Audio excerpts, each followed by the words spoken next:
अच्छा, तो हम आज 10वीं कक्षा के 5वां पाठ जो है मेरा बचपन, इस पाठ को पढ़ेंगे।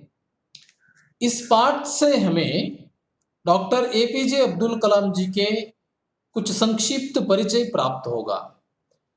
तो डॉक्टर एपीजे अब्दुल कलाम जी जो हैं, हमारे पूर्वतन राष्ट्रपति रहे, आज हमारे साथ नहीं हैं, मगर उनका जो कुछ भी कार्य था, जो कुछ भी उन्होंने किया है, वो हम अगले 100 साल तक, अगर 100 नहीं और उससे भी अधिक, बहुत सालों तक उनको हम यादगार ही रखेंगे, क्योंकि उनका जो साधना थी उतना ही श्रेष्ठ है। तो एपीजे अब्दुल कलाम, उनका जन्म होता है 15/10 यानी अक्टूबर 1931 में, 1931, 15 अक्टूबर। उनका पूरा नाम देखिए, एपीजे का विस्तृत रूप है अउल फकीर जैनुलाब्दीन अब्दुल कलाम। इसे आपको याद रखना होगा, अउल फकीर जैनुलाब्दीन अब्दुल कलाम, एपीजे अब्दुल कलाम। और इनका देहांत होता है 27 जुलाई 2015 को, 27/7/2015 ಅವರು ನಮ್ಮನ್ನ ಅಗಲಿ ಹೋಗಿದ್ದಾರೆ। तो अब्दुल कलाम बड़े वैज्ञानिक थे। अब्दुल कलाम जी हमारे पूर्वतन राष्ट्रपति, यानी 2002 से 2007 तक हमारे राष्ट्रपति रहे। जब अटल बिहारी वाजपेयी जी का एनडीए गवर्नमेंट था भारत में, तब अब्दुल कलाम जी राष्ट्रपति रहे। ಇಲ್ಲಿ ಒಂದು ಸ್ವಾರಸ್ಯ ಇದೆ, ಅಬ್ದುಲ್ ಕಲಾಂ ಅವರು ವಿಜ್ಞಾನ ಕ್ಷೇತ್ರಕ್ಕೆ ಸಂಬಂಧಪಟ್ಟವರು, ಅತ್ಯಂತ ಪ್ರಸಿದ್ಧ ವಿಜ್ಞಾನಿ ನಮ್ಮ ದೇಶಕ್ಕೆ.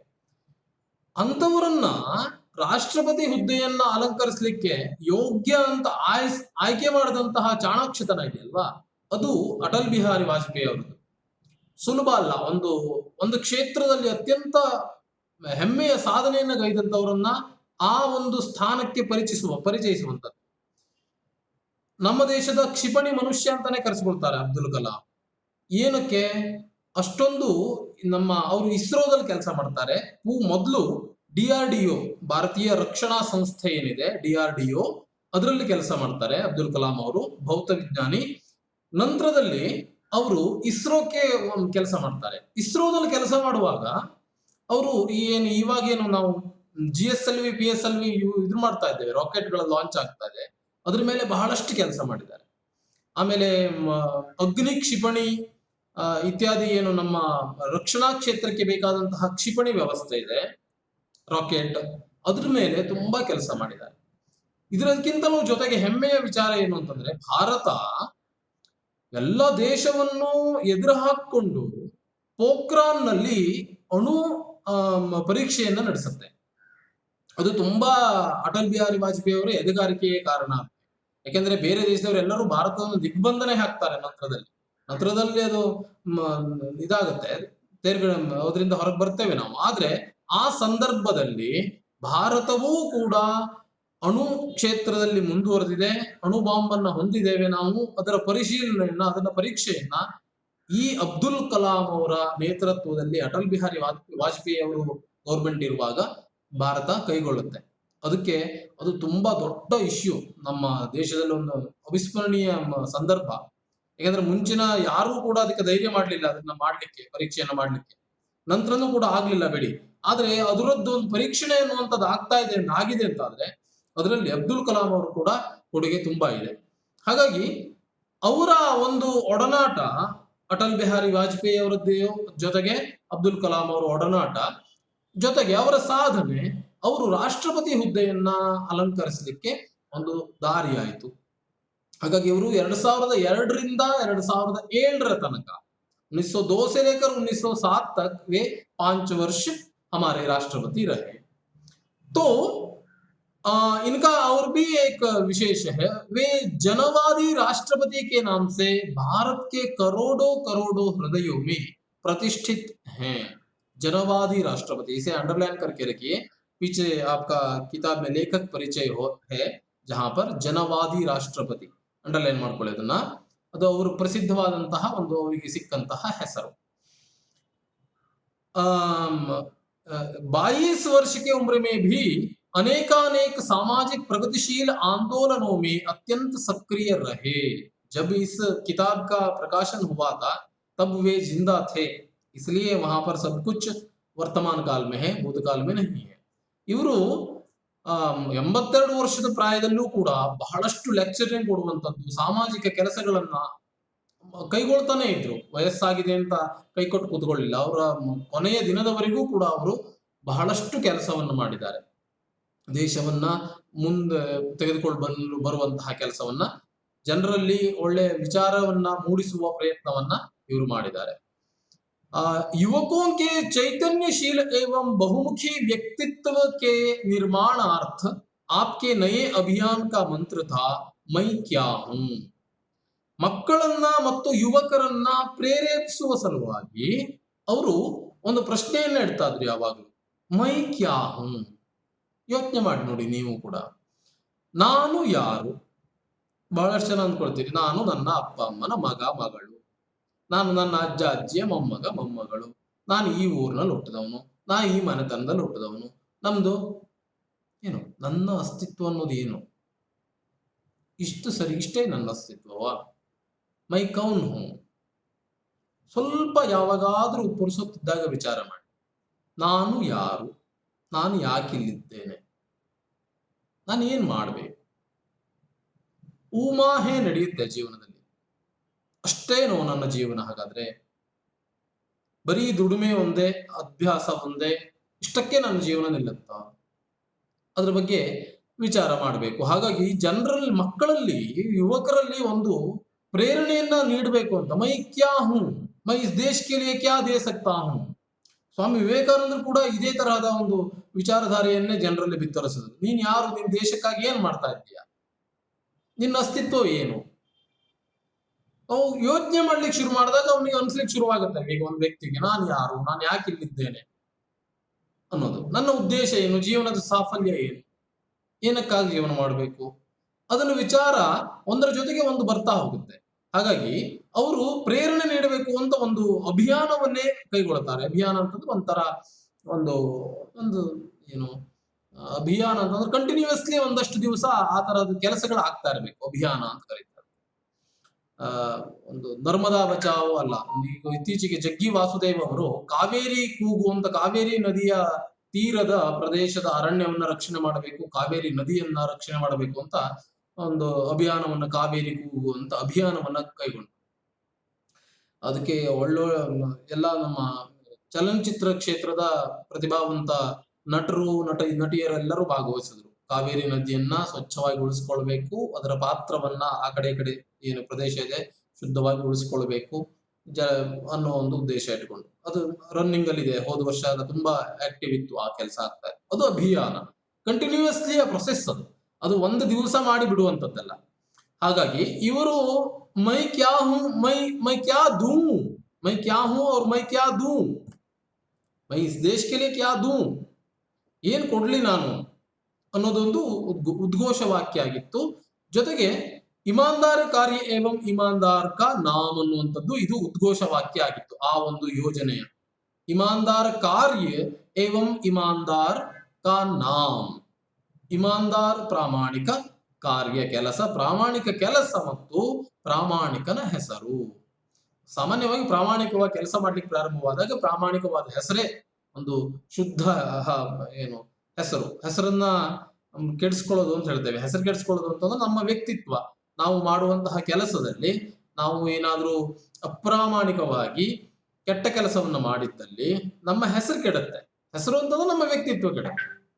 ಹಾಗಾಗಿ ಅಲ್ಲಿ ಇಮಾನ್ದಾರ್ ಕಾರ್ಯ ಏವಂ ಇಮಾನ್ದಾರ್ ಕಾ ನಾಮ್, ಮತ್ತೊಂದು ಹೋಂಪಾಲ್ ಅಭಿಯಾನ ಅನ್ನೋದನ್ನ ಕೂಡ ಇವರು ಪ್ರಾರಂಭ ಮಾಡಿದ್ರು। ಹೋಂಪಾಲ್ ಅಂತ, ಇದನ್ನು ಅಂಡರ್ಲೈನ್ ಮಾಡ್ಕೊಳ್ಳಿ, ಇವರ ಮೂಲಕ ಪ್ರಾರಂಭವಾದಂತಹ ಒಂದು अभियान ಅದು होम पाल ಅಂತ आपका आप बचपन में ही इन सवालों को बोलना चाहते थे कि मैं देश के लिए क्या दे सकता हूं ಬಾಲ್ಯದಲ್ಲೇ ಅಂದ್ಕೊಂಡಿದ್ರಂತೆ ನಾ ದೇಶಕ್ಕಾಗಿ ಏನು ಕೊಡಬಲ್ಲೆ ದೇಶಕ್ಕಾಗಿ ನನ್ನ ಮನೆಗಾಗಿ ನನ್ನ ಹೆಂಡತಿಗಾಗಿ ನನ್ನ ಮಕ್ಕಳಿಗಾಗಿ ಅಷ್ಟೇ ಅಲ್ಲ ಅವರು ಬ್ರಹ್ಮಚಾರಿಯಾಗಿ ಜೀವನ ಮಾಡಿದವರು ದೇಶಕ್ಕಾಗಿ ನಾನು ಏನು ಕೊಡಬಲ್ಲೆ ನನಗೆ ಜಾಗವನ್ನ ನೀಡಿದಂತಹ ಮಾತೆ ತಾಯಿ 3 ತರದಲ್ಲಿ 4 ತರದಲ್ಲಿ ತಾಯಿಯನ್ನ ನಾವು ಗಮನಿಸಬಹುದು ಮಾತೃ ಅನ್ನುವಂಥದ್ದ ಯಾವುದು ನಮ್ಮನ್ನ ಹೆತ್ತಂತಹ ತಾಯಿ ಒಬ್ಳು ನಿಜವಾದ ತಾಯಿ ಎರಡನೇದು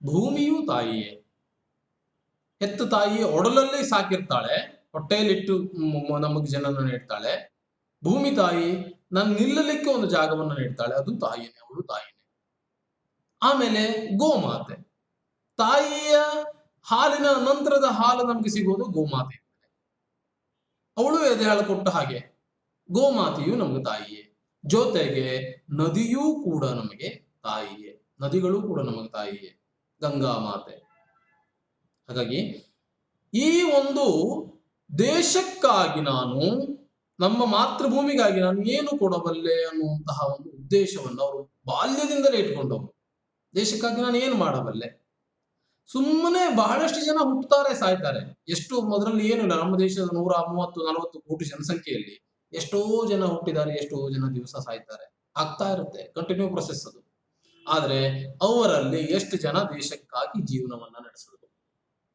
ಬರೀ ಯುದ್ಧ ಮಾಡಬೇಕು ಅಂತಲ್ಲ ದೇಶಕ್ಕಾಗಿ ನಾವು ನಮ್ಮನ್ನ ಅರ್ಪಿಸ್ಕೊಳ್ಳೋದು ಅಂತಂದ್ರೆ ಸೈನ್ಯಕ್ಕೆ ಸೇರ್ಬಿಡ್ಬೇಕು ಅಂತಿಲ್ಲ ಸಮಾಜವನ್ನು ಸುಧಾರಿಸುವ ಕೆಲಸವೂ ಕೂಡ ದೇಶವನ್ನ ಕಾಪಾಡಿದ ಹಾಗೆ ಆ ಸಮಾಜ ಕೂಡ ದೇಶದ ಒಂದು ಭಾಗವೇ ಅಲ್ವಾ ಹಾಗಾಗಿ ಎಲ್ಲ ಕ್ಷೇತ್ರದಲ್ಲೂ ಕೆಲಸ ಮಾಡಬಹುದು ದೇಶಕ್ಕಾಗಿ ಒಳ್ಳೆಯ ಹಿತಕ್ಕಾಗಿ ಪರರ ಹಿತಕ್ಕಾಗಿ ಕೆಲಸ ಮಾಡುವಂಥದ್ದು ಇದು ಅವರು ತುಂಬಾ ಮುಖ್ಯ ಉದ್ದೇಶ ಆಗಿತ್ತು ಸಮಾಜ ಏವಂ ಪರಿಸರ ಕೇಲಿಯೇ ಕ್ಯಾ ಕರ್ ಸಕ್ತಾ ಹೂಂ ಅದನ್ನ ಒಂದು ವೆಬ್ಸೈಟ್ ಇದನ್ನು ಕೊಟ್ಟಿದ್ದಾರೆ ವಾಚ್ ಕ್ಯಾನ್ ಐ ಗಿವ್ ಅಂತ ಒಂದು ಇನ್ಫೋ ಅಂತ ಆ ವೆಬ್ಸೈಟ್ ಅನ್ನು ಬೇಕಾದ್ರೆ ಯಾವಾಗಾದ್ರೂ ಹೋಗಿ ಸಂದರ್ಶನ ಮಾಡಿ ಆಮೇಲೆ ಇವರು 11ನೇ ನಮ್ಮ ರಾಷ್ಟ್ರಪತಿಗಳಾಗಿ ನೇಮಕವಾಗ್ತಾರೆ 11ನೇ ರಾಷ್ಟ್ರಪತಿಗಳಾಗಿ ದೇಶದ 11th ರಾಷ್ಟ್ರಪತಿ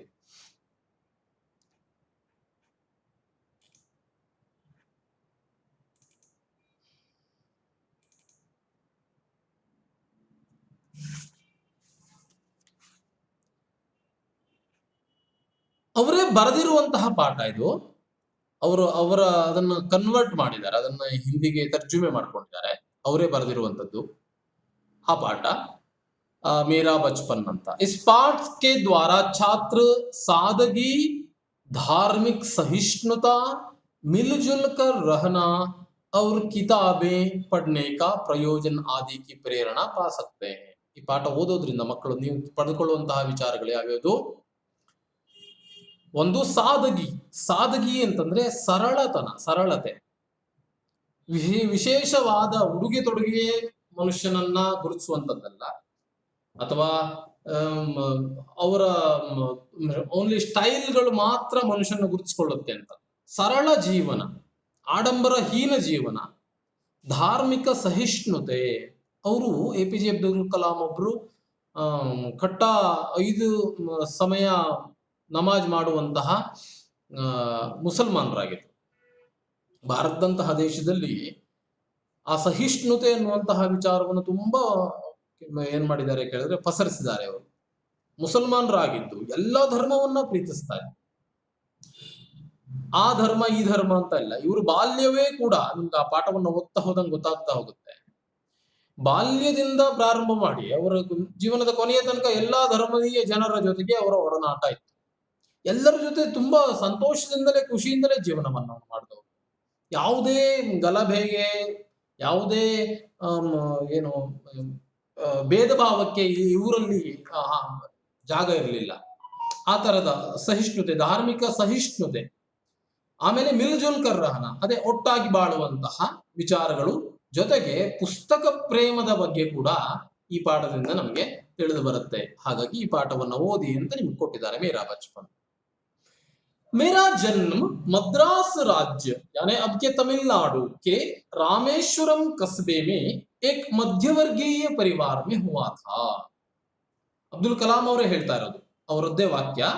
मेरा जन्म जो है वह मद्रास राज्य है ना, पूर्वतनीय मद्रास राज्य, स्वतंत्र पूर्व मद्रास राज्य ಆಗಿತ್ತು मद्रास. अब तमिलनाडु जो है उसे मद्रास कहते थे पहले. वहां पर वहां के ರಾಮೇಶ್ವರಂ ಕಸ್ಬೆ, ರಾಮೇಶ್ವರಂ ಕಸ್ಬಾ, ಕಸ್ಬಾ ಅಂತಂದ್ರೆ ಕಸ್ಬೆ, ಒಂದು एक छोटा सा शहर, ಒಂದು ಸಣ್ಣ पेटे, रामेश्वरम कस्बे में एक मध्यम वर्गीय परिवार में इनका जन्म हुआ था. यानी पूरा का पूरा गरीब नहीं थे वे, मगर उतना अमीर भी नहीं थे, मध्यम वर्गीय, मध्यम वर्गದ ಜನರ ಒಂದು ಪರಿವಾರದಲ್ಲಿ ಇವರ ಜನ್ಮ ಆಗುತ್ತೆ, ಆಯಿತು. मेरे पिता जैनुलाब्दीन की कोई बहुत अच्छी औपचारिक शिक्षा नहीं हुई थी. उनके पिताजी का नाम है जैनुलाब्दीन. याद रखिए, यहाँ पर बहुत सारे नाम आएंगे, आप उसमें कंफ्यूज भी होंगे क्योंकि उस एक ही जैसा नाम है. इसलिए मेरे पिता का नाम है जैनुलाब्दीन. उनका कोई अच्छी औपचारिक शिक्षा नहीं हुई थी. ಅವರ कोई ಯಾವುದೇ ಬಹುತ್ अच्छी ತುಂಬಾ ಒಳ್ಳೆಯ ಔಪಚಾರಿಕ ಶಿಕ್ಷಣ, औपचारिक शिक्षण, अनौपचारिक शिक्षण, दो शब्द हैं वहां पर. क्या है औपचारिक ಅಂತಂದ್ರೆ ರೆಗ್ಯುಲರ್ಲಿ ಸ್ಕೂಲಿಗೆ, ಕಾಲೇಜಿಗೆ, ಈ ತರದಲ್ಲಿ ಪಾಠಶಾಲೆಗಳಿಗೆ ಹೋಗಿ ಕಲಿಕೆಯನ್ನ ಮಾಡುವಂಥದ್ದು, ಶಿಕ್ಷಣವನ್ನ ಪಡೆದುಕೊಳ್ಳುವಂಥದ್ದು, ಅದು ಔಪಚಾರಿಕ ಶಿಕ್ಷಣ. ಈಗ ನೀವೆಲ್ಲ ಪಡ್ಕೊಳ್ತಾ ಇದ್ದೀರಿ, ಅದು ಔಪಚಾರಿಕ ಶಿಕ್ಷಣ. ಇನ್ನು ಅನೌಪಚಾರಿಕ ಶಿಕ್ಷಣ ಅಂತ ಇರುತ್ತೆ, ಓಪನ್ ಯೂನಿವರ್ಸಿಟಿಗಳಲ್ಲಿ ಸಿಗ್ತವೆ ನಿಮ್ಗೆ, ಮುಂದೆ ಗೊತ್ತಾಗುತ್ತೆ. ಕಾಲೇಜಿಗೆ ರೆಗ್ಯುಲರ್ಲಿ ಹೋಗೋ ಅವಶ್ಯಕತೆ ಇರುವುದಿಲ್ಲ. ಅವರು ಒಂದಷ್ಟು ಮಟೀರಿಯಲ್ ಕೊಡ್ತಾರೆ, ಅದನ್ನ ನೀವು ಮನೆಗೆ ತಂದುಕೊಂಡು ಓದ್ಕೊಂಡು ಅವ್ರು ಯಾವಾಗ ಎಕ್ಸಾಮ್ ಕಂಡಕ್ಟ್ ಮಾಡ್ತಾರೋ ಅವತ್ತು ಎಕ್ಸಾಮಿಗೆ ಹೋಗಿ ಎಕ್ಸಾಮ್ ಬರೆದು ಬರೋದು. ಅವ್ರು ನಿಮ್ಗೆ ಸೇಮ್ ಈಕ್ವಲ್ ಟು ಅದೇ ಡಿಗ್ರಿಯನ್ನ, ಅದೇ ಮಾಸ್ಟರ್ ಡಿಗ್ರಿಯನ್ನ, ಅದೇ ಕೋರ್ಸ್ಗಳಿಗೆ ಅದೇ ಇದನ್ನ ಕೊಡ್ತಾರೆ ಅವರು. ಅದು ಅನೌಪಚಾರಿಕ ಶಿಕ್ಷಣ. ಆಮೇಲೆ ಈ ಏನು ಸ್ವತಂತ್ರ ಪೂರ್ವ ಭಾರತದಲ್ಲಿ ಶಿಕ್ಷಣ ವ್ಯವಸ್ಥೆ ಹೀಗೂ ಇರಲಿಲ್ಲ. ಅಂದ್ರೆ ಯಾವುದೋ ಒಬ್ಬ ಶಿಕ್ಷಕನನ್ನ ಒಂದು ಊರಿನಲ್ಲಿ ಯಾರದೋ ಮನೆಗೆ ತಂದಿಟ್ಕೊಳ್ತಾ ಇದ್ರು, ಅಲ್ಲಿ ಮಕ್ಕಳು ಅವ್ರ ಹತ್ರಕ್ಕೆ ಹೋಗಿ ಕಲ್ತ್ಕೊಳ್ತಾ ಇದ್ರು. ಆ ತರದ ಶಿಕ್ಷಣ ಆಯ್ತು. ಅದೇ ನಾನು ಯಾವತ್ತೂ ಹೇಳಿದ್ದೆ ಬಹುತೇಕ ನಿಮಗೆ, ನಮ್ಮ ಊರಿನಲ್ಲಿ ಒಬ್ರು ಈಗ ತೀರ್ಕೊಂಡಿದ್ದಾರೆ, ಅವ್ರು ಇಲ್ಲ. ಅವರು ಕೇವಲ 4ನೇತಿವರೆಗೆ ಪಾಠವನ್ನು ಓದಿದ್ದಾರೆ, ಓನ್ಲಿ 4, 4. ಅವರು 100 ವರ್ಷ ಆಗಿರ್ಬೋದು, ಯಾಕಂದ್ರೆ ತೀರ್ಕೊಂಡು ಒಂದು 15-20 ವರ್ಷ ಆಯ್ತು, ಒಟ್ಟು 100 ವರ್ಷ ಹಿಡ್ಕೊಳ್ಳೋಣ ನಾವು. ಒಂದು 100 ವರ್ಷದ ಹಿಂದೆ ಮನೆಗೆ ಗುರುಗಳು ಬಂದು ಪಾಠ ಮಾಡ್ತಾ ಇದ್ರಂತೆ. ಆ 4ನೇತಿಗೆ ಅವರಷ್ಟು ಅದ್ಭುತವಾಗಿ ಇಂಗ್ಲಿಷ್ ಮಾತಾಡೋರು ನಮ್ಮ ಸುತ್ತಮುತ್ತಲ ಊರಲ್ಲಿ ಇರ್ಲಿಲ್ಲ, ಅಷ್ಟು ಅದ್ಭುತವಾಗಿ ಇಂಗ್ಲಿಷ್ ಮಾತಾಡ್ತಾ ಇದ್ರು. 4ನೇ ಕ್ಲಾಸ್, 4 ವರ್ಷ ಕಲ್ತಿದ್ದಾರೆ ಅವರು. ಆಗಿನ ಕಾಲದ ಇಂಗ್ಲಿಷ್, ನೀವು ನಿಮ್ಗೆ ಸ್ವಾಮಿ ವಿವೇಕಾನಂದ ಪಾಠವನ್ನ ಮಾಡುವಾಗ ನಾನು ಒಂದು ವಿವೇಕಾನಂದರ ಇದನ್ನು ಕೇಳಿಸಿದ್ದೆ, ಆಡಿಯೋವನ್ನ. ಅವರ ಇಂಗ್ಲಿಶಿನ ಒಂದು ಶಬ್ದ ಏನಿದೆ, ಸಂಗ್ರಹ ಏನಿದೆ, ಎಷ್ಟು ಅದ್ಭುತವಾಗಿತ್ತು ಅಂದ್ರೆ ನಾವು ಮಾತಾಡುವ ನಾರ್ಮಲ್ ಇಂಗ್ಲಿಷ್ ಶಬ್ದ ಸಂಗ್ರಹ ಅಲ್ಲ, ಅದ್ಭುತವಾದಂತಹ ಶಬ್ದ ಸಂಗ್ರಹ. ಒಂದು ಪಕ್ಕದಲ್ಲಿ ಒಂದು ಡಿಕ್ಷನರಿ ಇಟ್ಕೊಂಡು ಕುತ್ಕೊಳ್ಬೇಕು ನಾವು ಅದನ್ನ ಹುಡುಕ್ಬೇಕು ಅಂತ ಆದಾಗ. ಅಷ್ಟೊಂದು ಶಬ್ದ ಸಂಗ್ರಹ ಅವ್ರ ಹತ್ರ ಇತ್ತು. ಭಾಷೆಯ ಮೇಲೆ ತುಂಬಾ ದಾರ್ಢ್ಯತೆ ಇತ್ತು. ಇವರ ತಂದೆಯವರಿಗೆ ಏನ್ ಜೈನುಲಾಬ್ದೀನ್ ಇದ್ದಾರೆ, ಅವರಿಗೆ ಔಪಚಾರಿಕ ಶಿಕ್ಷಣ ಅನ್ನುವಂಥದ್ದು ಆಗ್ಲಿಲ್ಲ ಅಷ್ಟೊಂದು ಒಳ್ಳೆಯ, ಅಂದ್ರೆ ರೆಗ್ಯುಲರ್ ಸ್ಕೂಲಿಗೆ ಹೋಗಿ ಪಾಠ ಕಲೀಲಿಕ್ಕೆ ಆಗ್ಲಿಲ್ಲ. ಆದ್ರೆ ಅವರು ಬುದ್ಧಿವಂತರಾಗಿದ್ರು. ಅವ್ರು ಹೇಳ್ತಾ ಇದ್ದಾರೆ ನೋಡಿ, और ना ही वे कोई बहुत धनी व्यक्ति थे, अच्छा उनका कोई औपचारिक शिक्षा नहीं हुई थी, मगर वे बुद्धिमान थे. ಅವರಿಗೆ ವ್ಯವಹಾರ ಜ್ಞಾನ ತುಂಬಾ ಚೆನ್ನಾಗಿ ಗೊತ್ತಿತ್ತು, ಜನರ ಜೊತೆ ಬೆರೆಯೋದು ಹೇಗೆ ಅನ್ನೋದು ಗೊತ್ತಿತ್ತು. ಅವು ಉಳಿದೆಲ್ಲದೂ ಇದೆ. ಔಪಚಾರಿಕ ಶಿಕ್ಷಣ ಇಲ್ಲೋದ್ರು, ಅನೌಪಚಾರಿಕವಾಗಿ ಆಗಿದ್ರು ಕೂಡ, ಜೊತೆಗೆ वे कोई बहुत धनी व्यक्ति नहीं थे, ತುಂಬಾ ಶ್ರೀಮಂತ ವ್ಯಕ್ತಿಗಳು ಆಗಿರಲಿಲ್ಲ. ಮುಂಚೆನೆ ಹೇಳ್ಕೊಂಡಿದ್ದಾರೆ, ನಾನು ಮಧ್ಯಮ ವರ್ಗೀಯ ಪರಿವಾರದಲ್ಲಿ ಜನ್ಮಿಸಿದವನು ಅಂತ. इसके बावजूद वे बुद्धिमान थे और उनमें उदारता की सच्ची भावना थी. इसके बावजूद, ಇದರ ಹೊರತಾಗಿ, ಬಾವಜೂದ್ ಶಬ್ದ ನೋಡಿ, ಬಾವಜೂದ್, ಅಲಾವಾ, ಇಸ್ಕೆ ಅಲಾವಾ, ಇದನ್ನ ಹೊರತುಪಡಿಸಿ, ಸರಿ. ವೇ ಬುದ್ಧಿಮಾನ್ ಥೇ, ಅವರು ಬುದ್ಧಿವಂತರಾಗಿದ್ರು. ಉನ್ಮೆ ಉದಾರತಾ ಕಿ ಸಚ್ಚಿ ಭಾವನಾ ಥಿ. ತುಂಬಾ ವಿಶೇಷವಾದ ಗುಣ ಇದು, ಉದಾರತೆ. ಮತ್ತೊಬ್ಬನ ಕಷ್ಟದ ಸಂದರ್ಭದಲ್ಲಿ ನಾವು ತೋರಿಸುವಂತಹ ದಯೆ, ಇದು ಉದಾರತೆ. ಅವರಲ್ಲಿ ಒಂದು ನೈಜವಾದಂತಹ ಭಾವನೆ ಇತ್ತು, ಸ್ವಾರ್ಥದ ಉದಾರತೆ ಅಲ್ಲ. ಉದಾರತೆಗೆ ಈ ಮತ್ತೊಬ್ಬನು ನಾನೇನೋ ಕೊಟ್ಟರು ಅವನೇನೋ ಕೊಡ್ತಾನೆ ಅಂತ ಒಂದು ಆಸೆ ಇಟ್ಕೊಂಡು ಕೊಡೋದಿದೆಯಲ್ವಾ, ಅದು ಸ್ವಾರ್ಥ. ನಾನು ಅವನಿಗೆ ಕೊಟ್ಟಿದ್ದು ಮುಗೀತು, ಅದು ಅವನ ಕಷ್ಟಕ್ಕೆ ಅಂತ ಕೊಟ್ಟಿದ್ದು ಅಷ್ಟೇ, ಅವನಿಂದ ಏನೋ ಅಪೇಕ್ಷೆ ಪಡೋದಂಥದ್ದಲ್ಲ. ಅದು ಉದಾರತೆ. ನಿಜವಾದಂತಹ ಭಾವನೆ ಅವರಲ್ಲಿ, ಉದಾರತೆಯ ಭಾವನೆ ಇತ್ತು. ಮೇರಿ ಮಾ, ಅಬ್ದುಲ್ ಕಲಾಂ ಜಿ ಕೆ ಪಿತಾ ಥೇ ಜೈನುಲಾಬದೀನ್ और माँ आशी अम्मा. इसको भी याद रखिए, माँ आशी अम्मा उनके आदर्श जीवन संगिनी थी. आशी अम्मा जो है उनकी, किनकी? जैनुलाबदीन की आदर्श जीवन संगिनी थी. ಆದರ್ಶ ಅಂತಂದ್ರೆ ಶಬ್ದ ಅರ್ಥ ಏನು? ಆದರ್ಶ ಅಂತಂದ್ರೆ ಮತ್ತೊಬ್ಬರಿಗೆ ಅನುಕರಣೆಗೆ ಯೋಗ್ಯವಾದಂತಹ, ಒಬ್ರು ನಮ್ಮನ್ನ ನೋಡಿ ಕಲಿಲಿಕ್ಕೆ ಯೋಗ್ಯವಾದಂತಹ ಅನ್ನುವಂಥದ್ದು ಆದರ್ಶ ಅನ್ನೋ ಶಬ್ದಕ್ಕೆ ಅರ್ಥ. ಅಂದ್ರೆ ಆದರ್ಶ ಜೀವನ ಸಂಗಿನಿ ಶಬ್ದ ನೋಡಿ, ಜೀವನ ಸಂಗಿನಿ. ಸಂಗಿನಿ ಅಂತಂದ್ರೆ ಸಂಗೇ ಯಹ ಗಚ್ಚತಿ ಸಂಗಿನಿ, ಯಾರು ಸಂಘದಲ್ಲಿ, ಯಾರು ಜೊತೆಯಲ್ಲಿ ಸಾಗ್ತಾಳೋ, ಜೀವನದಲ್ಲಿ ಜೊತೆಯಾಗಿ ಸಾಗುವವಳು ಜೀವನ ಸಂಗಿನಿ. ಹೆಂಡತಿ ಅಂತ ಅರ್ಥ ಸಿಂಪಲ್ ಆಗಿ. ಓಕೆ, ಜೀವನದಲ್ಲಿ ತನ್ನ ಜೊತೆಯಾಗಿ ಸಾಗುವವಳು ಜೀವನ ಸಂಗಿನಿ, ಅವಳು ಆದರ್ಶ ಜೀವನ ಸಂಗಿನಿ ಇತಿ. 4 ಜನ ಇವ್ರ ದಾಂಪತ್ಯವನ್ನ ನೋಡಿದ್ರೆ, ಜೈನುಲಾಬದೀನ್ ಮತ್ತು ಆಶಿ ಅಮ್ಮಾಳ ಒಂದು ದಾಂಪತ್ಯವನ್ನ ಸಮಾಜ ನೋಡ್ತಾ ಇದೆ ಅಂತಾದ್ರೆ, ಇದ್ರು ಅವ್ರ ಹಂಗ ಗಂಡ ಹೆಂಡ್ರಂಗಿರ್ಬೇಕು, ಇದ್ರು ಅವ್ರ ಹಂಗ ದೋಸ್ತರಂಗಿರ್ಬೇಕು ಹೇಳ್ತೇವಲ್ವಾ, ಅದೇ ತರದಲ್ಲಿ ಒಂದು ಆದರ್ಶಪ್ರಾಯವಾದಂತಹ ಜೀವನ ಸಂಗಿನಿ ಆಗಿತ್ತು. ಧರ್ಮೇಚ ಅರ್ಥೇಚ ನಾತಿ ಚರಾಮಿ. ಗಂಡ ಹೆಂಡಿ ಮದುವೆ ಆಗುವಾಗ ಗಂಡ ಇದ್ರಲ್ಲಿ ಹೇಳ್ತಾನೆ, ಧರ್ಮ ಅರ್ಥ ಕಾಮ ಮೋಕ್ಷ 3ದರಲ್ಲೂ ನಾನು ನಿನ್ನ ಜೊತೆಯಾಗಿರ್ತೇನೆ ಅಂತ ಅಲ್ಲಿ ಅವರು ಮಾಡ್ಕೊಳ್ತಾರೆ, ಮಾತು ಕೊಟ್ಕೊಳ್ತಾರೆ ಗಂಡ ಹೆಂಡತಿ. ಎಲ್ಲ ಕಾರ್ಯದಲ್ಲೂ ನೀನು ನನ್ನ ಸಹಭಾಗಿನಿ, ನನ್ನ ಜೊತೆಗೆ ಇರುವಂತವಳು ಅಂತ ಗಂಡ ಹೆಂಡರಿಯರಲ್ಲಿ ಒಪ್ಪಂದ ಆಗುತ್ತೆ ಮದುವೆ ಅನ್ನುವಂತಹ ಶಾಸ್ತ್ರದಲ್ಲಿ. ಇವರ ದಾಂಪತ್ಯವು ಕೂಡ ಅಷ್ಟೇ ಒಂದು ಸುಂದರವಾದಂತಹ ದಾಂಪತ್ಯ ಆಗಿತ್ತು. ಮೇರೆ ಮಾತಾ ಪಿತಾ ಕೋ ಹಮಾರೆ ಸಮಾಜ್ ಮೇ ಏಕ್ ಆದರ್ಶ ದಂಪತಿ ಕೆ ರೂಪ ಮೇ ದೇಖಾ ಜಾತಾ ಥಾ. ಈಗ ನಾನು ಹೇಳಿದ ವಾಕ್ಯದ ಅರ್ಥ ಹೋದೆ, ಆ ಸಮಾಜದಲ್ಲಿ ಆದರ್ಶ ದಂಪತಿಗಳನ್ನಾಗಿ ನೋಡ್ತಾ ಇದ್ರು. ಮೈ ಕೈ ಬಚ್ಚೋ ಮೇ ಸೆ ಏಕ್ ಥಾ. ಮೈ ಜೋ ಹೈ ಅಬ್ದುಲ್ ಕಲಾಂ, ಮೈ ಜೋ ಹೂಂ, ಮೈ ಕೈ ಬಚ್ಚೋ ಮೇ ಏಕ್ ಥಾ. ಬಹಳಷ್ಟು ಮಕ್ಕಳಲ್ಲಿ ಒಬ್ಬನಾಗಿದ್ದೆ. ಬಹಳಷ್ಟು ಅಂದ್ರೆ ಎಷ್ಟು ಸಾರ್? 4 ಜನ ಗಂಡು ಮಕ್ಕಳು, 1 ಹೆಣ್ಣು ತಂಗಿ, ಅಕ್ಕ, ಒಟ್ಟು 4 ಜನರ, 4, 5, ಇವರೊಂದು ಸೇರಿ 6. ಮೈ ಕೈ, ಹಾಗಾಗಿ ಮೈ ಕೈ ಬಚ್ಚೋ ಮೇ ಸೆ ಏಕ್ ಥಾ. ಬಹಳಷ್ಟು ಮಕ್ಕಳಲ್ಲಿ ನಾನು ಒಬ್ಬನಾಗಿದ್ದೆ. ಹೇಗಿದ್ದೆ ನಾನು ಬಾಲ್ಯದಲ್ಲಿ? ಪಾಠದ ಹೆಸರೇ ಮೇರಾ ಬಚ್ಪನ್, ನನ್ನ ಬಾಲ್ಯ. ಅವ್ರು ಮುಂದಿನ ಜೀವನ ಹೇಳೋದಿಲ್ಲ, ಬರೀ ಬಾಲ್ಯದ ವಿಚಾರವನ್ನು ಹೇಳ್ಕೊಂಡು ಹೋಗ್ತಾರೆ. ಲಂಬೆ ಚೌಡೆ ವ ಸುಂದರ್ ಮಾತಾ ಪಿತಾ ಕಾ ಚೋಟಿ ಕದ್ ಕಾಠಿ ಕಾ ಸಾಧಾರಣ ಸಾ ದಿಕ್ನೆ ವಾಲಾ ಬಚ್ಚಾ. ಲಂಬಾ ಚೌಡ, ಎತ್ತರದಾಗಿ, ಸ್ವಲ್ಪ ಎತ್ತರದಲ್ಲಿ, ಅಗಲದಲ್ಲಿ ಎಲ್ಲ ಸರಿಯಾಗಿರುವಂತಹ. ಲಂಬೆ ಚೌಡೆ, ಲಂಬಾಯಿ, ಚೌಡಾಯಿ, ಅಗಲ, ಎತ್ತರದಲ್ಲಿ ಮತ್ತು ಅಗಲದಲ್ಲಿ. ಚೌಡೆ ವ ಅಂತಂದ್ರೆ ಮತ್ತು, ಸುಂದರ್ ಮಾತಾ ಪಿತಾ ಜೊತೆಗೆ लंबे चौड़े थे वे और सुंदर माता पिता थे. मेरे माता पिता जो है जैनुलाबदीन और आशी अम्मा, वे सुंदर भी थे और लंबे चौड़े हट्टे कट्टे भी थे. मगर उनके छोटी कद काठी का साधारण सा दिखने वाला बच्चा. ಮಗ ಅದನ್ನು ಹೇಳ್ಕೊಳ್ತಾ ಇದ್ದಾರೆ ನೋಡಿ, ನನ್ನ ಅಪ್ಪ ಅಮ್ಮ ತುಂಬಾ ಚೆನ್ನಾಗಿದ್ರು, ತುಂಬಾ ಸುಂದರವಾಗಿದ್ರು, ಎತ್ತರದಾಗಿದ್ದಷ್ಟು ಸ್ಪಷ್ಟವಾಗಿ. ನಾನ್ ಹೇಗಿದ್ದೆ? ಚೋಟಿ, ಉಳ್ಳ.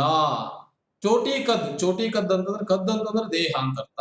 ಚೋಟಿ ಕದ್ ಕಾಠಿ ಅದು ಒಂದೇ ಇದರಲ್ಲಿ ಅರ್ಥ ಬರ್ತದೆ. ಸಣ್ಣದಾದಂತಹ ದೇಹದವನು. ಚೋಟಿ ಕದ್ ಕಾಠಿ, ತೀರಾ ಕುಬ್ಜ, ಕುಳ್ಳ. का कुಳ್ಳ अब्दुल कलाम और ಕುಳ್ಳಿಗೆ ಇದ್ರು. का साधारण सा दिखने वाला, ನಾರ್ಮಲ್ ಆಗಿ ಕಾಣುವಂತಹ, ಸ್ವಲ್ಪ ಏನು ಎಣ್ಣೆ ಕಪ್ಪು ಮೈ ಬಣ್ಣ ಅವರದ್ದು, ನೋಡ್ಲಿಕ್ಕೂ ಅಷ್ಟೊಂದು ಸುಂದರ ಅಂತ ಅನ್ಸೋದಿಲ್ಲ. ಆ ತರದಲ್ಲಿರುವಂತಹ ಒಬ್ಬ ಸಾಧಾರಣವಾಗಿ ಕಾಣಲ್ಪಡುವಂತಹ ಮಗು ನಾನಾಗಿದ್ದೆ. साधारण सा दिखने वाला बच्चा. हम लोग अपने पुश्तैनी घर में रहते थे. हम लोग जो है, मैं, मेरे माता पिता, मेरे भाई बहन जो है, अपने पुश्तैनी यानी जो क्या है, पिताजी को, उनके पिताजी से जो घर आया है वो पुश्तैनी है. उनके पिताजी के द्वारा निर्मित ग्रह नहीं है वो, घर नहीं है वो, उनके पिताजी से लब्ध ग्रह, वो घर है वो. ಅಪ್ಪನಿಗೆ ಅವನ ಅಪ್ಪನಿಂದ ಸಿಕ್ಕಿದಂತಹ ಮನೆ ಪುಶ್ತೈನಿ ಮನೆ, ಹಳೆ ಹಿಂದಿನ ಪೀಳಿಗೆಯಿಂದ ಬಂದಂತಹ ಮನೆ, ತುಂಬಾ ಹಳೆಯ ಮನೆ, ಹಳೆಯ ಕಾಲದ ಮನೆ. ಪುಶ್ತೈನಿ ಘರ್ ಮೇ रहते थे, ನಾವೆಲ್ಲರೂ ಇರ್ತಾ ಇದ್ವಿ. रामेश्वरम की मस्जिद वाली गली में बना हुआ यह घर चूने, पत्थर व ईंट से बना, पक्का और बड़ा था. ಎಲ್ಲಿತ್ತು ಮನೆ? ತನ್ನ ಮನೆ ಹೇಗಿತ್ತು? ತುಂಬಾ ಹಳೆ ಪುರಾತನೀಯವಾದಂತಹ ಮನೆ. ನಾವೆಲ್ಲ ಅದರಲ್ಲಿ ಇರ್ತಾ ಇದ್ವಿ. ಎಲ್ಲಿದೆ ಅದು?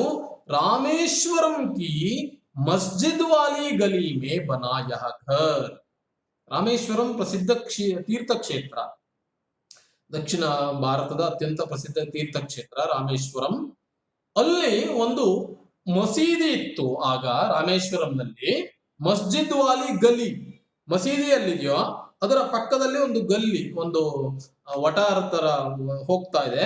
ಆ ವಟಾರದಲ್ಲಿ मस्जिद वाली गली में बना यह घर, वह घर जो है, वह जो पुश्तैनी घर है, वह रामेश्वरम की मस्जिद वाली गली में बना है. ಹೇಗಿತ್ತು ಆ ಮನೆ? घर चूने, पत्थर व ईंट से बना था. ಚೂನ, ಸುಣ್ಣ, ಚೂನ ಅಂತಂದ್ರೆ ಸುಣ್ಣ, ಪತ್ಥರ್ ಕಲ್ಲು, ವ ಈಂಟ್ ಇಟ್ಟಿಗೆ ಗಳಿಂದ ಮಾಡಲ್ಪಟ್ಟಂತಹ ಪಕ್ಕಾ ಘರ್, ಪಕ್ಕಾ ಘರ್ ತಾ, ಗಟ್ಟಿಮುಟ್ಟಾದಂತಹ ಮನೆ. ಅವ್ರ ಬಡಾ ಭೀ ಥಾ, ದೊಡ್ಡದಾಗಿಯೂ ಕೂಡ ಇತ್ತು. ಅವ್ರ ಮಧ್ಯಮ ವರ್ಗೀಯ ಪರಿವಾರ, ತೀರಾ ಬಡವರಲ್ಲ. ಆಮೇಲೆ ಮನೆಯಲ್ಲಿ ಮಕ್ಕಳು ತುಂಬಾ ಜಾಸ್ತಿ ಇದ್ದಾರೆ. ತೀರಾ ಸಣ್ಣ ಮನೆಯಲ್ಲೇ, ನಾನು ಮುಂಚಿನ ಕಾಲದ ಮನೆಗಳು ಯಾವಾಗ್ಲೂ ದೊಡ್ಡ ಮನೆಗಳೇ.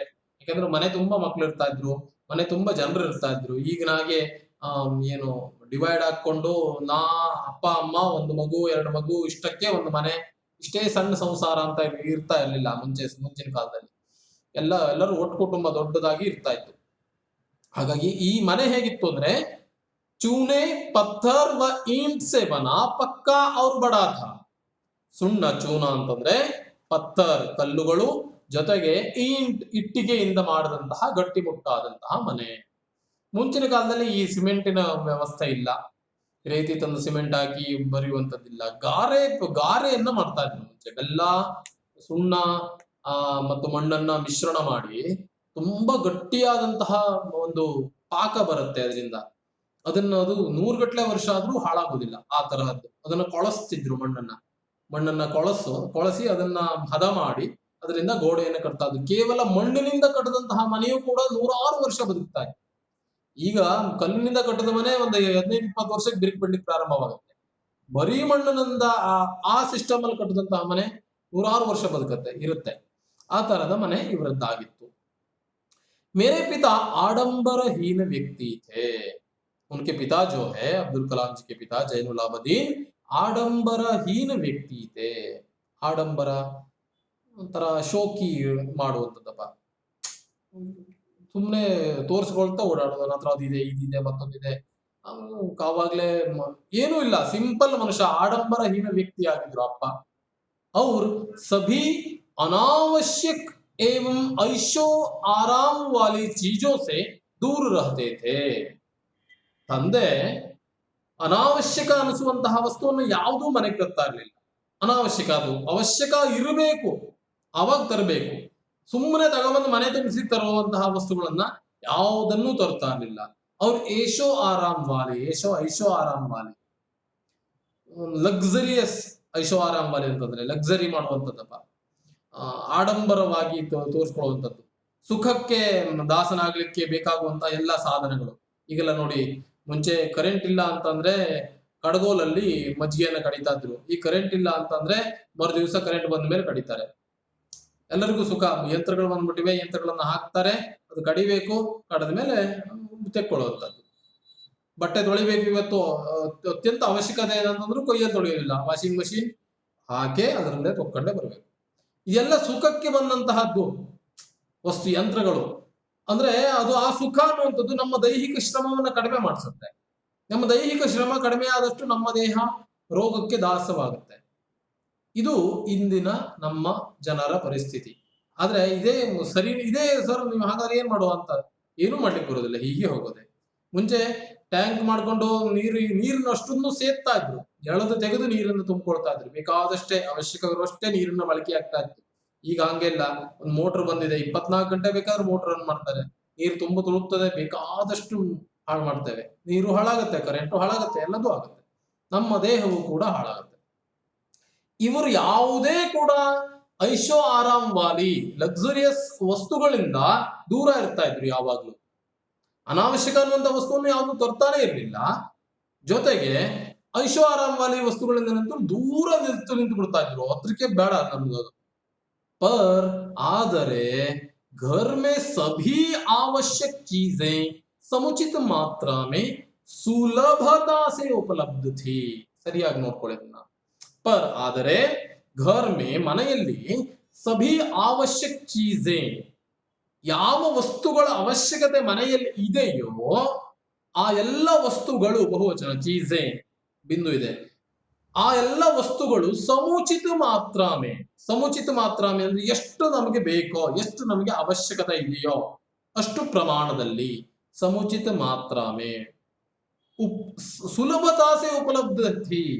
ನೋಡಿ, ಅದು ಈಸಿಯಾಗಿ ಸಿಗ್ತಾ ಇತ್ತು. ನಮ್ಮ ಮನೆಗೆ ಏನೇನ್ ಬೇಕೋ, ನಮ್ಮ ವ್ಯವಸ್ಥೆಗೆ ಏನೇನ್ ಬೇಕೋ ಅದು ಈಸಿಯಾಗಿ ನಮ್ಗೆ ಸಿಗ್ತಾ ಇತ್ತು. ಎಲ್ಲದೂ ನಮ್ಗೆ ಬೇಕಾಗಿದ್ದ ತಂದ್ಕೊಡ್ತಾ ಇದ್ರು ಅಪ್ಪ. ಆದ್ರೆ ಆಡಂಬರ ಮಾಡ್ಲಿಕ್ಕೆ, ಶೋಕಿಲಾಲ ಆಗ್ಲಿಕ್ಕೆ ರೆಡಿ ಮಾಡ್ಲಿಕ್ಕೆ ರೆಡಿ ಇಲ್ಲ ಅವರು. ಏನೇನ್ ಕೆಲಸ ಮಾಡ್ಬೇಕು ದೈಹಿಕವಾಗಿ ಹಂಗೆ ಮಾಡ್ಬೇಕು. ಅದನ್ನ ತುಂಬಾ ಏನು ಶ್ರೀಮಂತಿಕೆಯನ್ನ ತೋರಿಸ್ಕೊಂಡು ಇರ್ಲಿಕ್ಕೂ ಆಗುದಿಲ್ಲ ಅವ್ರಿಗೆ, ಅದನ್ನು ಅದು ಇಷ್ಟ ಇರಲಿಲ್ಲ. ನಮ್ಮ ಮನೆಗೆ ಏನೇನ್ ಬೇಕಾದಷ್ಟು ತಂದು ಕೊಡ್ತಾ ಇದ್ರು, ಆರಾಮಾಗಿ ಸಿಗ್ತಾ ಇತ್ತು ನಮ್ಗೆ ಬೇಕಾಗಿದ್ದೆಲ್ಲ. वास्तव में मैं कहूंगा कि मेरा बचपन बहुत ही ನಿಶ್ಚಿಂತತಾ और ಸಾದಗಿ में बीता. ವಾಸ್ತವದಲ್ಲಿ, ನಿಜವಾಗಿ ನಾನು ಹೇಳ್ಬೇಕು ಅಂತಂದ್ರೆ, ವಾಸ್ತವದಲ್ಲಿ ಅಂತಂದ್ರೆ ರಿಯಲ್ ಆಗಿ ನಾನು ಹೇಳ್ಬೇಕು ಅಂತಂದ್ರೆ, ಮೈ कहूंगा कि ನಾನು ಹೇಳ್ತೇನೆ ಏನಂತ, ಮೇರಾ ಬಚ್ಪನ್ ಜೋ ಹೇ, ನನ್ನ ಬಾಲ್ಯ ಏನಿದೆ, ಬಹುತ್ ಹಿ ನಿಶ್ಚಿಂತತಾ, ಯಾವುದೇ ಚಿಂತೆ ಇಲ್ಲದೆ ನಿಶ್ಚಿಂತೆಯಿಂದ, ಮತ್ತು ಸಾದಗಿ ಸರಳತೆಯಿಂದ ಬೀತ ಕಳೆಯಿತು. ನನ್ನ ಬಾಲ್ಯ, ಬಹಳಷ್ಟು ಜನರಿಗೆ ಬಾಲ್ಯದಲ್ಲೇ ಬಹಳಷ್ಟು ನೋವನ್ನು ಅನುಭವಿಸುವಂತಹ ಸಂದರ್ಭಗಳು ಬಂದ್ಬಿಡ್ತವೆ. ಬಹಳಷ್ಟು ಜನರಿಗೆ ಇರುತ್ತೆ, ದೌರ್ಭಾಗ್ಯ ಇರುತ್ತೆ. ತುಂಬಾ ಆಪ್ತರು ತೀರ್ಕೊಳ್ತಾರೆ, ಪಾಲಕರು ತೀರ್ಕೊಳ್ಬಹುದು, ಅಥವಾ ಏನೇನೋ ಬಹಳಷ್ಟು ಸಮಸ್ಯೆಗಳು ಬರ್ಬೋದು, ಮನೆ ಪ್ರಕೃತಿ ವಿನಾಶಕ್ಕೆ ಮನೆ ಹಾಳಾಗ್ಬೋದು, ಏನೋ ಏನೋ ಒಂದು ಒಟ್ಟಾರೆ ಬಾಲ್ಯದಲ್ಲಿ ತುಂಬಾ ಕಷ್ಟದ ಪರಿಸ್ಥಿತಿಯಿಂದ ಜೀವನ ಮಾಡಿದಂಥವ್ರು ಬಹಳಷ್ಟು ಜನ ಸಿಗ್ತಾರೆ. ಆದ್ರೆ ಅಬ್ದುಲ್ ಕಲಾಂ ಅವರು ಹೇಳ್ಕೊಳ್ತಾ ಇದ್ದಾರೆ, ಇಲ್ಲ ನನಗೆ ಹಂಗಿದ್ದೇನು ಯಾವುದೂ ಸಮಸ್ಯೆ ಆಗಲಿಲ್ಲ, ನನ್ನ ಜೀವನ ಅನ್ನುವಂಥದ್ದು, ನನ್ನ ಬಾಲ್ಯ ಅನ್ನುವಂಥದ್ದು ನಿಶ್ಚಿಂತತೆಯಿಂದ ಮತ್ತು ಸರಳವಾಗಿ ಕಳೆಯಿತು. ಯಾವ್ಯಾವ ವಿಚಾರದಲ್ಲಿ? ಭೌತಿಕ್ ಏವಂ ಭಾವನಾತ್ಮಕ್ दोनों ही दृष्टियों से मेरा बचपन का जो जीवन था वो बहुत ही निश्चिंतता और सादगी में बीता.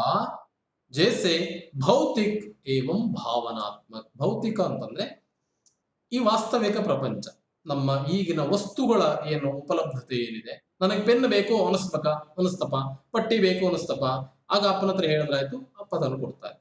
ಇದು ಭೌತಿಕ ವಸ್ತುಗಳ ಭೌತಿಕ ಅವಶ್ಯಕತೆಗಳು. ನನಗೆ ಒಂದು ಅಂಗಿ ಬೇಕು, ನನಗೊಂದು ಪೆನ್ ಬೇಕು, ಏನು ಕೇಳ್ತೇವೋ, ಆಸೆ ಪಡ್ತೇವೋ, ಅದು ಭೌತಿಕ ವಸ್ತುಗಳು ಸಿಗುವಂಥದ್ದು. ಭೌತಿಕವಾಗಿ ನನಗೇನೇನು ಬೇಕು ಅವಶ್ಯಕವಾಗಿತ್ತು ಅದನ್ನೆಲ್ಲದರೂ ನನಗೆ ತಂದೆಯವರು ತಂದು ಕೊಟ್ಟಿದ್ದಾರೆ. ಜೊತೆಗೆ ಭಾವನಾತ್ಮಕ ದೃಷ್ಟಿಯಲ್ಲಿಯೂ ಕೂಡ, ಭಾವನಾತ್ಮಕವಾಗಿಯೂ ಕೂಡ ನನಗೆ ಬಾಲ್ಯದಲ್ಲಿ ಯಾವುದೇ ಸಮಸ್ಯೆ ಬರಲಿಲ್ಲ. ಭಾವನಾತ್ಮಕವಾಗಿ ಅಂತಂದ್ರೆ ಸಂಬಂಧಗಳಲ್ಲಿ.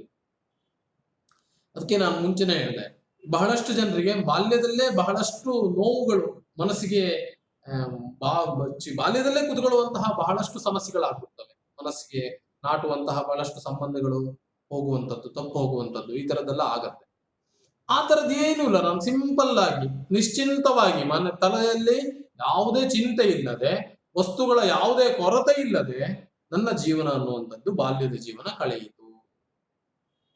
सो अब्दुल कलाम जी के बचपन ನಿಶ್ಚಿಂತದ ಅವರ ಸಾದಗಿ ಮೇ ಕ್ಯೂ ಬೀತಾ ಅಂತ ಪ್ರಶ್ನೆ ಮಾಡ್ತಾರೆ. ಇದಕ್ಕೆ ನೀವು ಅಷ್ಟು ಇದರ ಮೇಲಿನ ಎಲ್ಲ ಸಾರಾಂಶವನ್ನು ಮಾಡಿ ಉತ್ತರ ಬರೀಬೇಕಾಗುತ್ತೆ ಲಾಂಗ್ ಆನ್ಸರ್ಗೆ.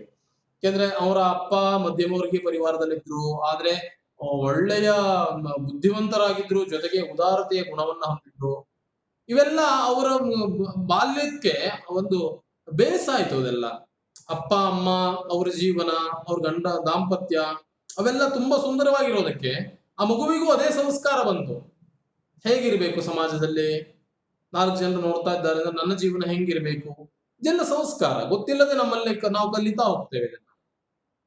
ನನ್ನ ಜೀವನ ಅಷ್ಟೊಂದು ಸುರಳಿತವಾಗಿ, ಸುಲಭವಾಗಿ, ಸರಳವಾಗಿ ಸಾಗ್ತು ಅಂತ ಅಬ್ದುಲ್ ಕಲಾಂ ಅವರು ಹೇಳ್ತಾ ಇದ್ರು.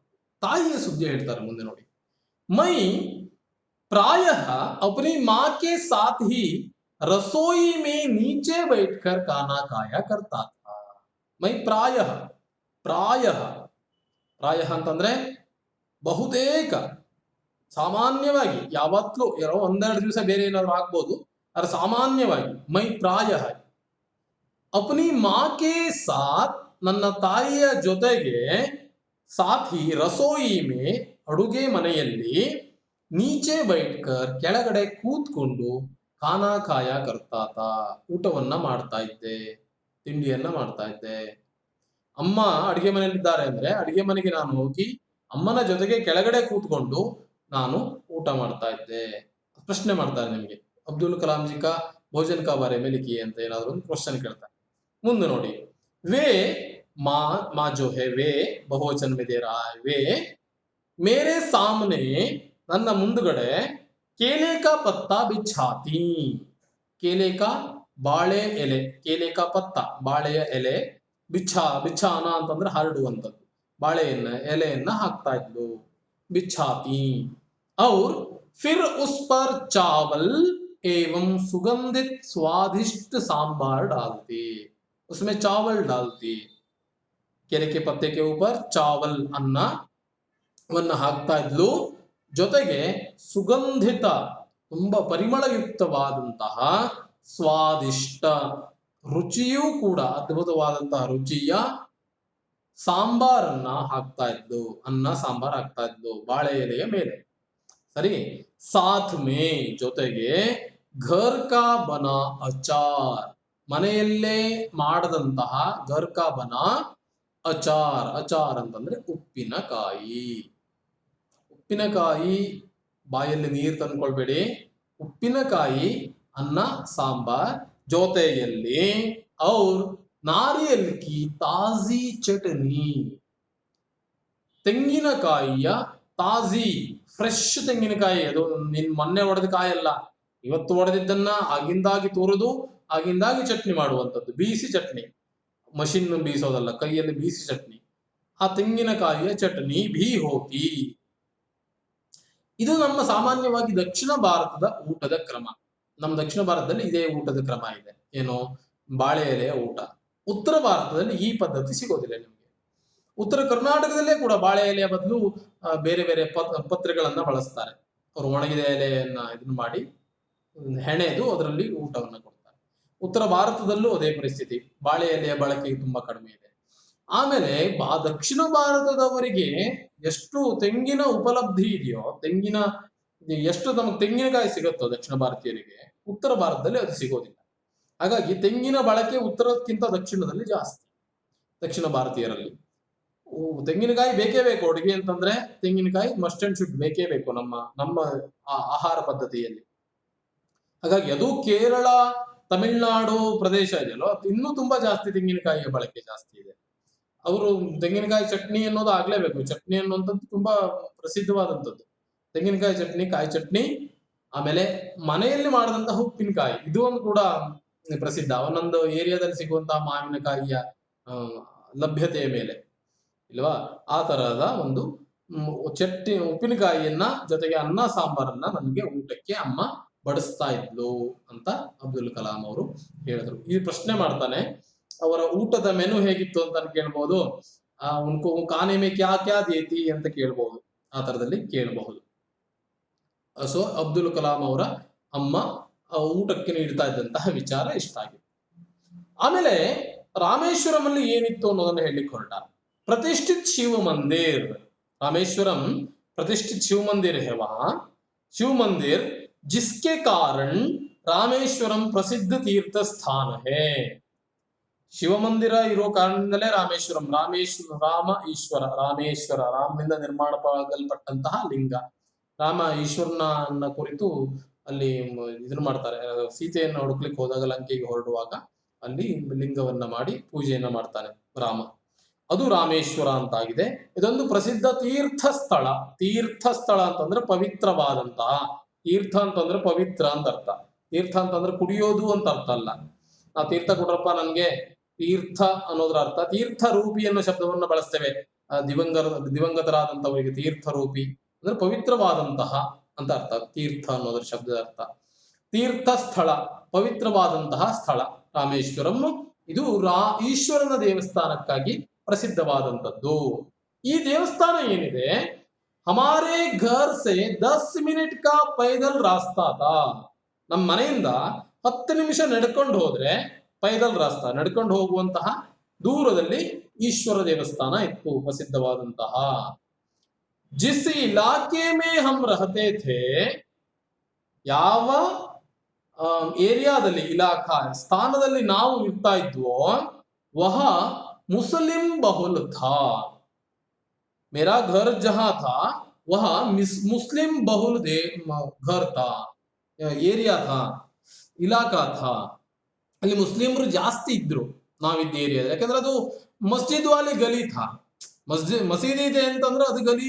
ಅವ್ರು ಸಾಮಾನ್ಯವಾಗಿ ಯಾರಿದ್ರು ಕೂಡ ದೇವಸ್ಥಾನ ನಿರ್ಮಾಣ ಮಾಡ್ಕೊಂಡಿದ್ರೆ ಅವರಿಗೆ ಪ್ರಾರ್ಥನೆ ಮಾಡ್ಲಿಕ್ಕೆ ಮಸೀದಿ ನಿರ್ಮಾಣ ಮಾಡ್ಕೊಂಡಿದ್ರೆ ಹತ್ರದಲ್ಲೇ ಮಾಡ್ಕೊಂಡಿರ್ತಾರೆ. ಅದ್ರ ಸುತ್ತಮುತ್ತಲು ಅವರದ್ದೇ ಜನರು ಇರ್ತಾರೆ ಸಾಮಾನ್ಯ.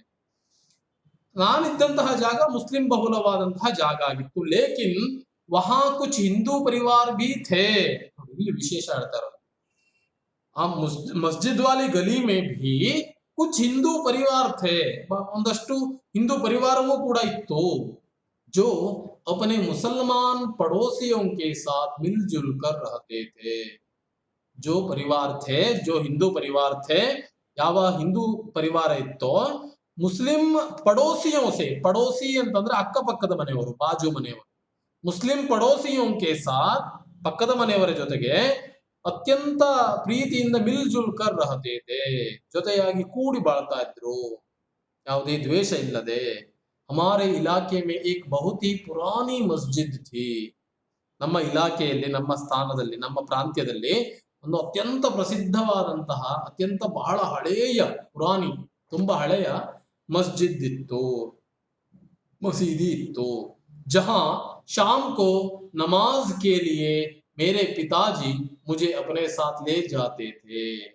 ಸಂಜೆಗೆ ಅವರು, ನನ್ನ ತಂದೆಯವರು ಆ ಮಸೀದಿಗೆ ನನ್ನನ್ನ ನಮಾಜ್ ಮಾಡ್ಲಿಕ್ಕೆ ಕರ್ಕೊಂಡು ಹೋಗ್ತಾ ಇದ್ರು.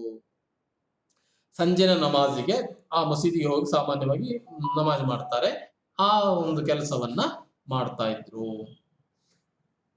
ಓಕೆ, ನೆಕ್ಸ್ಟ್ ಅನ್ನ ಮುಂದಿನ ಪಾಠದಲ್ಲಿ ನೋಡೋಣ. ಇನ್ನೊಂದು ಮೀಟಿಗೆ ಅಟೆಂಡ್ ಮಾಡಿ, ಅದು ಮುಂದೆ ಪಾಠ ಮಾಡೋದಿಲ್ಲ, ಒಮ್ಮೆ ಮೀಟ್ ಮಾಡೋಣ. ನಂಗೊಂದಷ್ಟು ವಿಷಯ ಹೇಳಬೇಕು, ಅಷ್ಟು ಕೇಳಿಸ್ಕೊಂಡು ನೀವು ಹೋಗ್ಬೋದು. Thank you.